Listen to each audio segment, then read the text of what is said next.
네, 시장이 참 어렵게 느껴집니다. 어제는 코스피의 2,300선이 무너지기도 했는데요. 단기 대응 전략 마련을 위해서 저희가 직접 주요 증권사 센터장들에게 긴급 질문을 했습니다. 관련 내용 함께 확인해 보시죠. 국내 증시가 미국 증시보다 상대적으로 약세를 보이고 있습니다. 그 배경에 대해서 알아봤는데요. 하나증권의 황승택 센터장은 국내 경제 지표의 부진과 함께 글로벌 안전자산 선호가 강화되고 있기 때문이라고 분석을 했습니다. 한편 교보증권의 김형렬 센터장은 매도보다 매수세의 실종이 핵심이라면서 수급 상황을 짚었고요. 또 앞으로의 미국 국채금리의 확인이 필요하다는 진단을 내놨습니다. 그리고 BNK투자증권의 김성노 센터장은 비중 높은 2차 전지주의 급락으로 투자 심리가 더욱더 냉각됐다고 평가했습니다. 중동 전쟁과 중국 경제지표 부진 이슈로 우리 증시가 더 흔들리고 있다고 분석했고요. 이런 가운데 그럼 외국인의 순매도는 언제까지 이어질 것인가 묻자 황승택 센터장은 대내외 불확실성이 증폭되고 있어서 단기적인 예측이 쉽지 않다고 진단을 해주셨습니다. 김영렬 센터장은 신흥국 전반의 수급이 약화됐고 기계적인 순매도로 판단된다고 분석을 했고요. 김성노 센터장은 코스피의 PBR이 0.75배 수준이라면서 순매수 전환이 가까워지고 있다고 긍정적인 평가를 내주셨습니다. 이어서 2차 전지주 보유하고 계신 분들이 많아서 궁금하실 텐데요. 투자 판단을 들어봤습니다. 황승태 센터장은 판단을 유보했고요. 김영렬 센터장은 장기적인 성장성을 의심하진 않지만 실적 전망이 낮아지고 있어서 시간이 더 필요하다는 보수적인 의견을 내놓으셨습니다. 이어서 김성노 센터장, 실적 부진이 핵심 원인이라면서 보수적인 대응이 불가피하다고 말했고요. 앞으로의 핵심 변수와 투자 전략도 들어봤습니다. 하나증권의 황승태 센터장은 중동 전쟁과 미국 채권 금리가 투자 변수가 될 것이라면서 이익률이 개선되는 기업을 찾아보려는 노력이 필요하다고 진단을 해주셨습니다. 한편 교보증권의 김영렬 센터장은 예금과 채권 상품이 더 매력적인 시장 상황이라면서 이 주식 비중을 축소하고 연말까지는 관망을 하자는 의견을 내놨고요. 마지막으로 BNK투자증권의 김성노 센터장은 다음 주에 예정되어 있는 11월 미국 FOMC가 관건이다. 지금은 오히려 저가 매수의 기회라고 분석을 했습니다. 이렇게 센터장들 사이에서도 엇갈리는 의견을 찾아볼 수가 있었습니다. 지금까지 주요 센터장 긴급 설문 내용 살펴봤고요. 남은 시간도 저희 방송과 함께 하시면서 단기 대응 전략 세워보시죠. 네, 오죽하면 저희가 긴급 진단을 마련했겠나 싶을 정도로 지금 패닉 셀링이냐, 과연 바겐세일이냐, 이거 상당히 궁금한 그런 지점이 아닌가 싶습니다. 요 며칠간 호재라고는 주가가 많이 떨어진 것밖에 없다. 오늘은 비록 조금 반등을 하지만 어제 빠진 거에 비하면 정말 한참 미흡한 그런 수준이라고 생각이 되는데요. 그래서 앞으로 어떻게 전개될지 한 궁금증을 오늘 대신증권 이경민 투자전략팀장 모시고 얘기 나눠보겠습니다. 어서 오십시오. 예, 안녕하십니까. 네. 리서치 센터도 정말 힘들 것 같아요. 괜찮습니다. 괜찮습니까? 네, 네. 많이 겪어보셨나요? 많이 겪기도 했고 지금 상황으로 본다면은 솔직히 말씀드리면은 어디가 저점입니다라고 말씀드리긴 굉장히 어려운데 지금 밸류에이션이나 가격 측면에서는 충분히 매력적인 구간으로 내려와 있어서 네. 오히려 지금 주식 비중이 많으신 분들은 좀 힘드실 수 있겠지만 새롭게 투자하시는 분들에게는 좀 기회가 되지 않을까라는 생각을 하고 있습니다. 예. 네. 자, 우리 증시부터 얘기해 볼까요? 이렇게 이 증시가 이 정도까지 출렁거릴 이유가 되는가? 이거 네. 어떻게 보십니까? 일단은 설명하기 어려운 수준까지 내려온 건 맞습니다. 왜냐면은 2,370에서 2,400선이 밸류에이션이나 가격 측면에서 굉장히 중요한 지지선이었는데 그걸 무너뜨리고 2,300선까지 깨는 그림이 나왔던 거죠. 이런 흐름들은 채권 시장에서 먼저 나타났습니다. 어떤 팩터라기보다는 심리 그리고 수급, 가격 간의 악순환의 고리가 형성되면서 채권 금리도 5%를 넘는 그림까지 보여줬었던 거죠. 무슨 말씀을 드리냐면 심리가 워낙 위축되다 보니까 매도가 출회되고 매도가 출회되면 채권 금리가 상승을 하고 이 상승한 채권 금리에 따라서 또 심리가 더 위축되는 이런 악순환의 고리가 형성됐었는데 최근 주식시장에도 좀 그런 모습들이 나타났다라고 생각을 하고 있고요. 국내 증시는 여기에다가 레버리지 투자가 좀 위축되는 모습들을 보여주면서 한때 20조를 넘었던 신용융자가 지금 17조대로 레벨 다운되는 약 2조 정도가 단기간에 줄어드는 모습들을 보여주면서 다른 나라들보다도 낙폭이 좀 더 컸던 그림이 아닌가라는 생각을 하고 있습니다. 네, 그만큼 어떻게 보면 매수 기반이 취약하다는 그런 방증이 되겠죠. 네. 사실 그 신용융자 지금 잠깐 얘기하셨지만 네. 주가가 빠지면은 반대매매 나오고 맞습니다. 매도가 매도를 부르는 그런 네. 악순환인데 지수 전망 지금 의미가 있을지 모르겠는데 어느 정도까지 봐야 됩니까? 일단은 바닥이 어디다라고 말씀드리기 굉장히 어려운 것 같아요. 그런데 지금은 바닥권에 근접하고 있다라는 것들은 충분히 말씀을 드리고 있고 밸류에이션이나 가격적인 측면에서는 충분히 매력적이다라는 말씀을 드릴 수 있을 것 같습니다. 12개월 선행 PER이라는 지표를 통해서 보면 지금 10배 밑으로 내려와 있거든요. 10년 평균이 10.3배고요. 올해 평균의 마이너스 2 표준 편차, 그러니까 발생 확률이 5%도 안 되는 확률 예. 구간대가 지금 레벨입니다. 그리고 PBR이라는 지표를 봤을 때 0.8배로 코로나 사태 때를 제외하고는 2019년 이후 최저치거든요. 이런 상황들을 전반적으로 봤을 때 지금은 굉장히 저평가된 구간이다라는 말씀을 드릴 수 있겠고 가격적인 측면에서도 120일 이동평균 순간의 괴리율이 지금 2000년 이후 평균의 마이너스 1 표준 편차, 보통 경제 위기가 아니면은 예. 마이너스 2 표준 편차까지 잘 안 가거든요. 그래서 가격 조정도 충분히 나온 상황이 아닌가라는 말씀을 드리고 있습니다. 자, 그렇게 주가가 많이 내렸으면 주식이 싸졌다는 것만큼 호재가 없는 건데 네. 외국인 매도세 이게 지난주에는 6,300억 가량 순매수를 해가지고 혹시 네. 이제 반전하나 그쵸. 했는데 이번 주에 또 팔고 있어요. 네. 이거 언제까지 계속될까요? 일단은 여기서 바라봐야 될 것은 2차 전지를 좀 빼고 바라봐야 될 것 같습니다. 2차 전지를 포함하게 되면 5개월 연속 순매도예요. 그런데 지금 2차 전지를 제외하고 보면 7, 8, 9월 달은 순매수였고요. 이번 달에는 매수 매도를 왔다 갔다 하는 정도도 보시면 될 것 같아요. 최근 외국인이 왜 이렇게 매도를 했냐? 지난주에는 매수를 했는데 지난주에는 반도체 업종을 대량 매수하면서 좀 매수 우위를 보였던 상황에서 이번 주는 반도체 실적이 나오면서 좀 실망감 매물이 좀 출회되긴 했는데 좀 일시적이지 않나라는 생각을 하고 있습니다.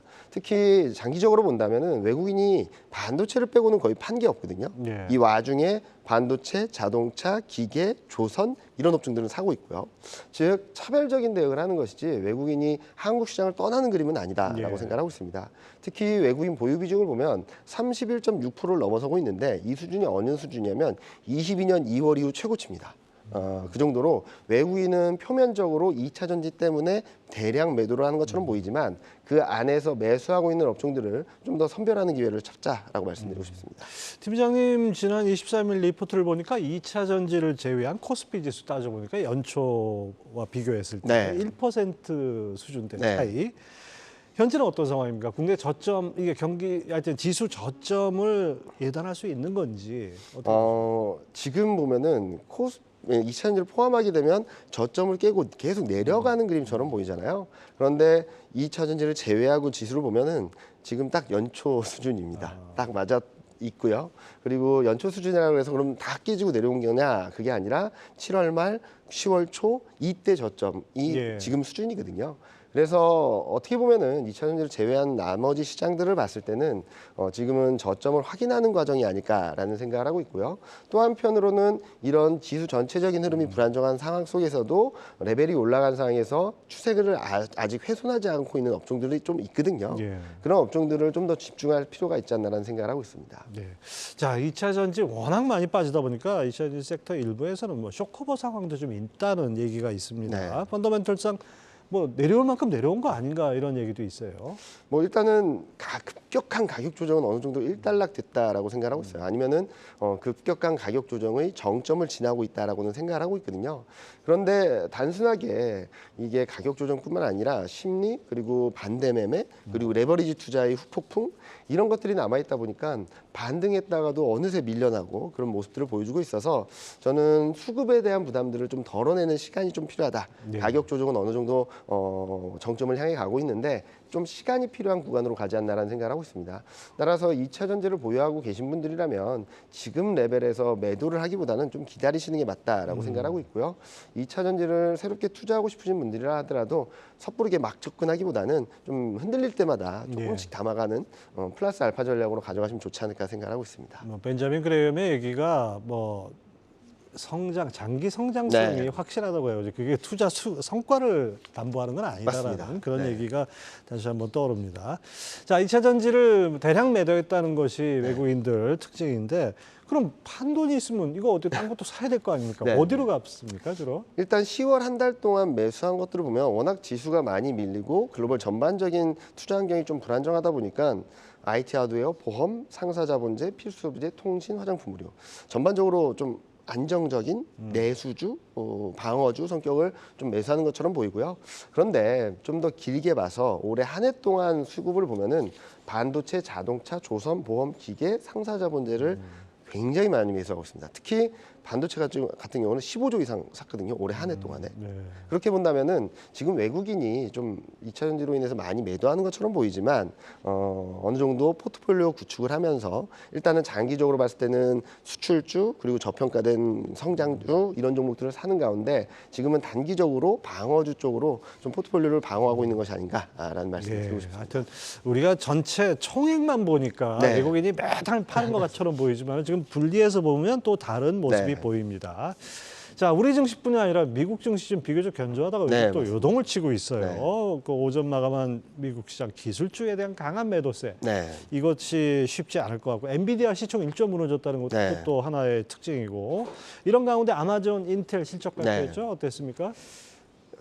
전 오늘 아마존 인텔 실적 발표하고 주가 반응을 보면서 정말 예측하기 어렵다라는 네. 말씀드리거든요. 왜냐하면은 이번 주 초반을 보면은 실적이 잘 나왔다 하더라도 안 좋은 부분 때문에 폭락을 했거든요. 그렇죠. 예를 들어서 실적이 서프라이즈긴 했는데 향후 가이던스가 하향 조정됐다 또는 어떤 부분 예를 들면 클라우드라든지 예. AI 성장에 대한 불확실성이 커졌다라고 하면서 폭락을 했어요. 근데 이번에는 아마존도 실적 서프라이즈였습니다. 인텔도 실적 서프라이즈였고요. 그런데 아마존은 클라우드 실적이 좀 기대 이하가 아닌가라는 예. 의구심이 있었는데 시간의 주가는 4% 급등을 하고 있고요. 예. 그리고 인텔 같은 경우는 어닝 서프라이즈였는데 4분기 실적 가이던스가 예상보다 못했거든요. 근데 8% 7% 급등하고 이게 있어요. 뭡니까 이거? 뭘 보고 이게 주가가 뛰고? 그러니까 지금 보면은 아까도 처음에 말씀드렸듯이 심리 수급 가격 변수가 시장을 좌지우지하고 있다고 생각하거든요. 그러니까 어떤 결과가 나온다 하더라도 시장이 어떻게 해석할까가 중요한 시점이다라고 생각합니다. 그런데 이번 아마존하고 인텔 실적 결과에 따른 주가 반응을 보면은 이전보다는 주가 가격 메리트, 그러니까 실적 불안 그리고 성장성에 대한 불안감 이런 것들이 최근 급락을 통해서 주가에 어느 정도 반영된 것이 아닌가라는 생각을 하는 거고요. 그보다는 지금 가격 메리트 더 나빠지지 않는 그림, 조금이라도 호재에 반응하는 그림, 즉. 악재가 있더라도 악재로 인해서 주가가 떨어지면 그만큼 악재의 영향력은 작아지거든요. 그렇죠. 반대로 작아진 악재보다 조금이라도 큰 호재가 들어오면 주가는 반응하게 됩니다.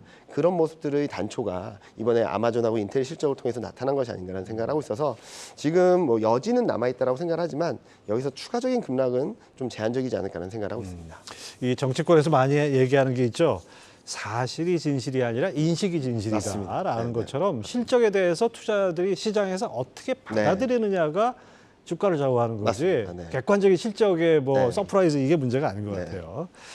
자, 지금 말씀하신 것처럼 이 채권 금리에 따라 주식 시장이 출렁이는 모습 이런 것들이 심리적 저항선이라는 그 10년물 연 5% 거기 또 다가섰어요. 네. 이런 것들이 큰 불안 요인인데 결국 이게 내려가야 어떻게 좀 시장이 좀 움직이지 않을까요? 그렇죠.